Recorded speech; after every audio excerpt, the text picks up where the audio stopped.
Scottsboro Boys is the final musical written by the team of John Kander and Fred Ebb before Mr. Ebb's untimely death. It features a book by David Thompson and is directed and choreographed by Susan Stroman. After 2 sold-out runs at the Vineyard and the Guthrie, the Scottsboro Boys opens on Broadway October 31st at the Lyceum Theater. Gentlemen, be seated.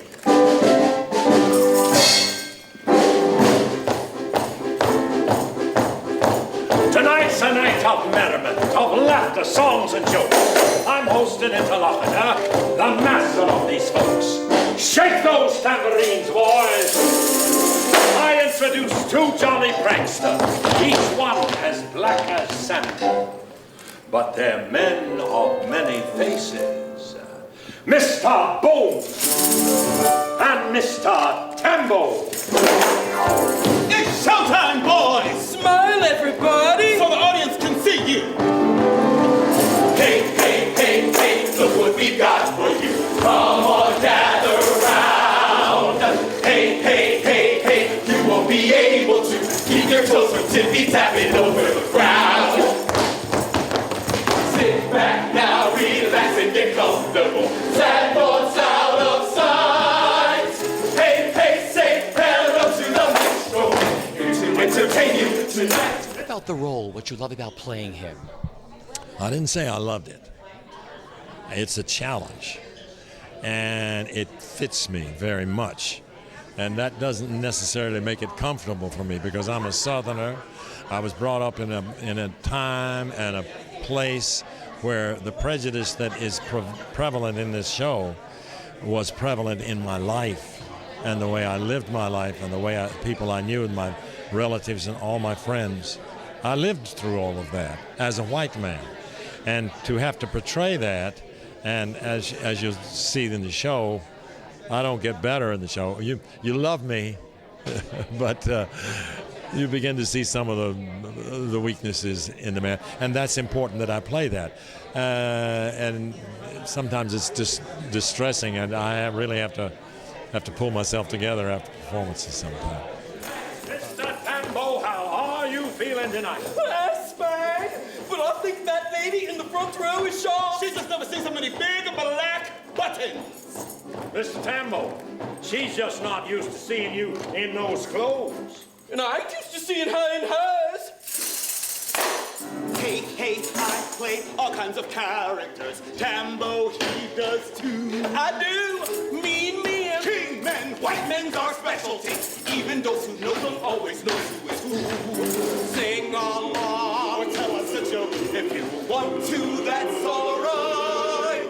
Hey, hey, hey, hey, join in the merriment. Everyone's a minstrel tonight. Well, yes, the whole show is done with that semicircle of chairs, and those chairs become a train or a holding room or a jail or a courtyard.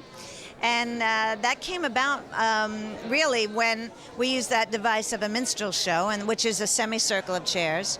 And the actors overtake that device in a way. They're the ones that make that semicircle into a train while they're telling the story. And in creating that, I got in a room for about a week, and with my assistant Eric and Jeff, and we worked out where those chairs should go.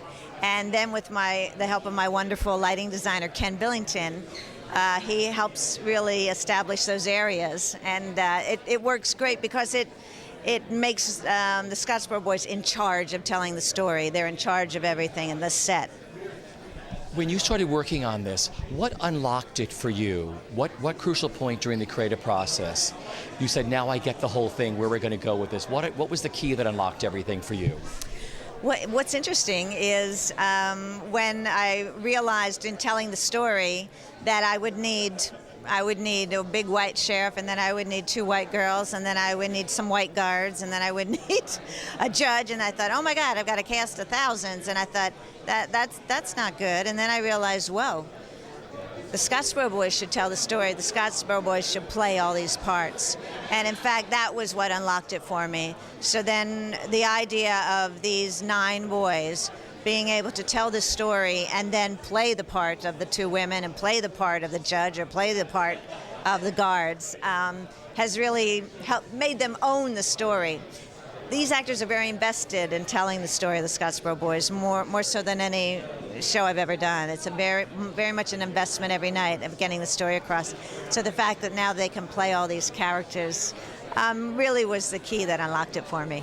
Mr. Tambo, are you ready to have a good time? Indeed. Let's have all the men lean over and kiss the ladies in the front. And all the men in front kiss the ladies behind. Kick up a noisy fuss. Let reminisce the why. If you're a gloomy gust, with a fix that sour face and teach you to smile. Old songs, new songs, brassy and bluesy songs. That is what you'll hear. Hey, nothing but joy in life. Any night the minstrels appear. Because the story itself is all over the place and takes place over a number of years and has a lot of characters, and it's not a neat story. And the minstrel show formed because of the interlocutor and these 9 guys who are his entertainers for the evening. He can have them sing a song or tell a story or tell some jokes or dance, and it gives us the opportunity to tell this story in this totally non-linear way. Plus the fact, as almost like a gift, the minstrel show, which was the most popular form of theater in this country for many, many years, is, from our vantage point now, so unbelievably and unashamedly racist that the very form that we're working in is a comment on the story that we're telling. Mr. Interlocutor, what story are we going to tell tonight? We are going to tell the story of the Scottsboro Boys. Oh, that's a funny story. The cakewalk. Come and watch them sing and dance. Follow me, boys. Come and share their tears and joys. Come, this is your final chance to meet the Scottsboro Boys. It's an incredible honor and a privilege to work with people like John and Fred and Susan Stroman on a project where you can really collaborate, get into the room, kick out around the ideas, make things work, and challenge yourselves to always try something different. But what's been really incredible is working with the cast, because this is a company who are so passionate about this story, about telling the story and making sure that the conversation that starts on stage pushes out into the audience and then moves out of the theater. And each one of these cast members has that passion to tell this story. And it's exciting because it makes you understand what the theater can do, the kind of conversations it can start. And this story is so important to tell because it did change our culture in so many ways, and it did have a very important impact on the American Civil Rights Movement. And that right there is one of the most crucial reasons to tell this story. The great thing is, as you know from working with Kander and Ebb and seeing their musicals in the past, is they do this in a very entertaining way. They always take you to some place that's a little dangerous, a little unusual, and you don't know how you got there. You turn around, all of a sudden you're in a Nazi nightclub. It's like, what is going on? And you're loving it. And then you turn around and you realize that maybe what you've just observed is something else altogether. But they still take you there, and you go there willingly. And I think that's really their brilliance. And of course, working with Susan Stroman to be able to bring that music to life in such an elegant and simple way has been a thrill. And so the whole project has been just a complete honor and a privilege to be part of. That's right, we're telling your story, boys, just like we always do. Mr. Interlocutor, this time can we tell it like it really happened? This time, can we tell the truth? Of course, Haywood. Have you ever told the truth before, Mr. Tambo? Is that what we're doing? Yes. No, I've never done this before.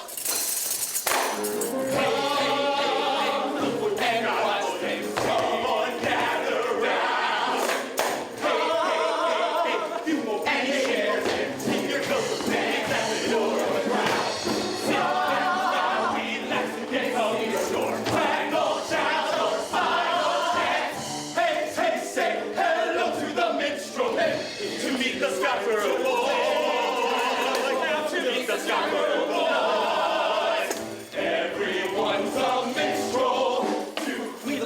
turn about, and you just serve. Every time they wheel about, they jump Jim Crow. Everyone's a minstrel tonight.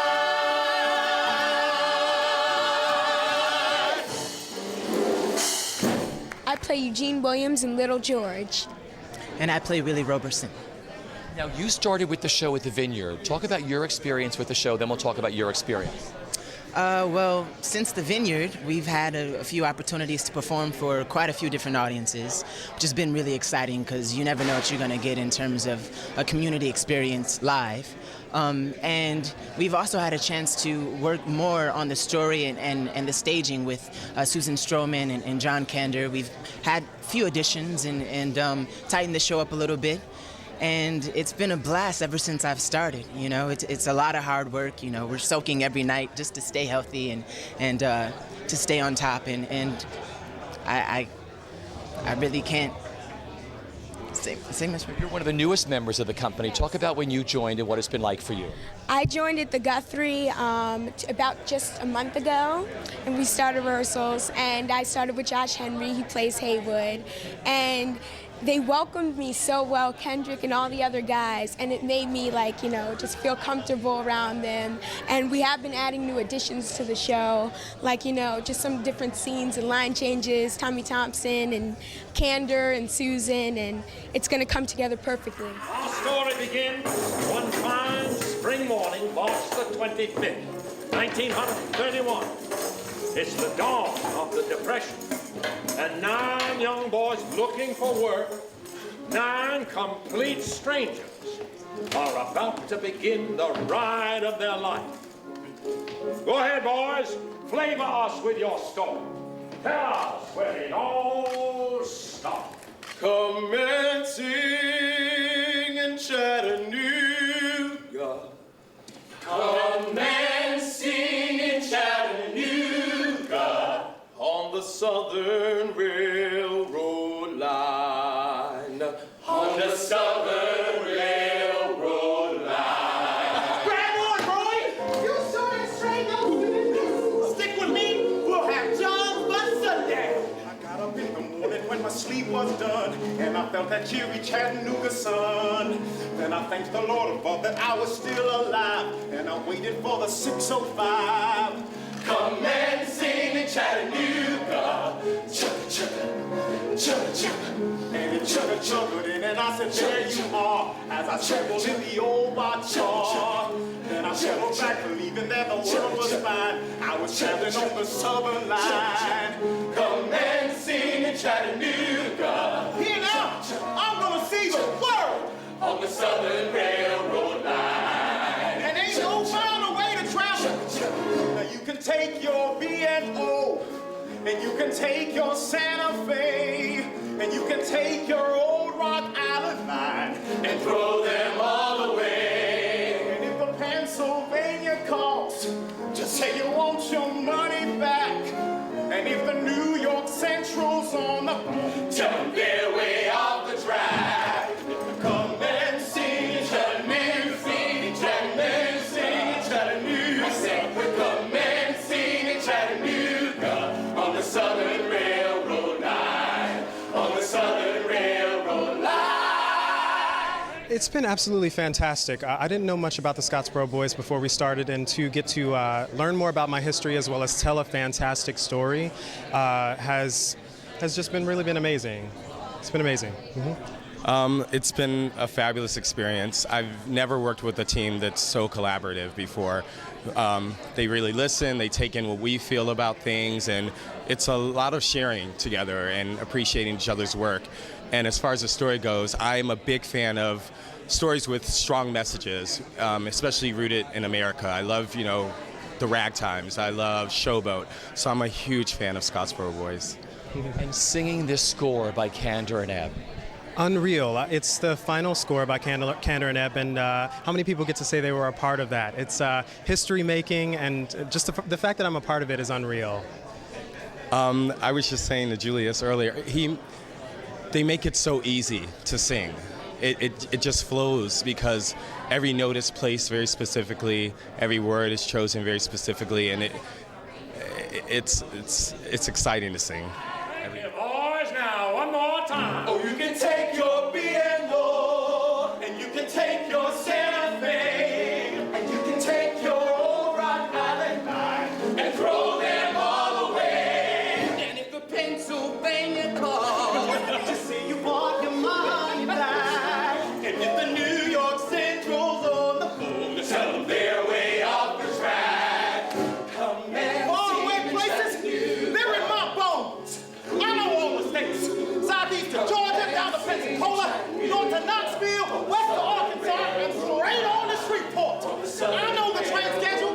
When the freights leave, when they arrive, I can line a butt in the wind on top of a moving boxcar. I am free. I am free. I am free. Ain't a soul can hold me back, 'cause I am just as free as air. As long as I got legs and trains got wheels, I couldn't ride me out here. And if the Lord above comes down, and that's where the hell I am, just tell him no one knows where Haywood goes, 'cause I'm a boxcar where I am. come and sing in Chattanooga. Come and sing in Chattanooga. On the Southern Rail, on the Southern Rail, on the Southern Railroad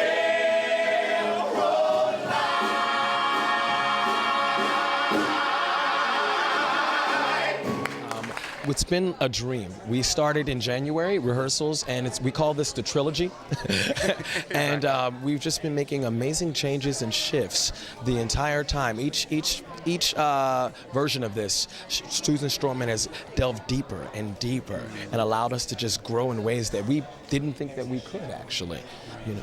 Yeah, it's been a beautiful experience. I actually have had the great opportunity to be a part of the show from the ground up 2008 readings that we did of it, and it's been wonderful to see the progression and to see how things are going. And as Rodney said, Susan has just been a dream to work with, and she's really molding, she's shaping us and putting her choreography on our bodies and really finding out who we are as individuals through this trilogy. And now we're in the third chapter. Who we are as individuals exactly. as well. And she's able to really shape the show to us, and you know, and in that we're creating a truly human, truly personal story. And she believes in this show like none other. Her and John Kander and David Thompson, it's looking, I can't even put it into words actually.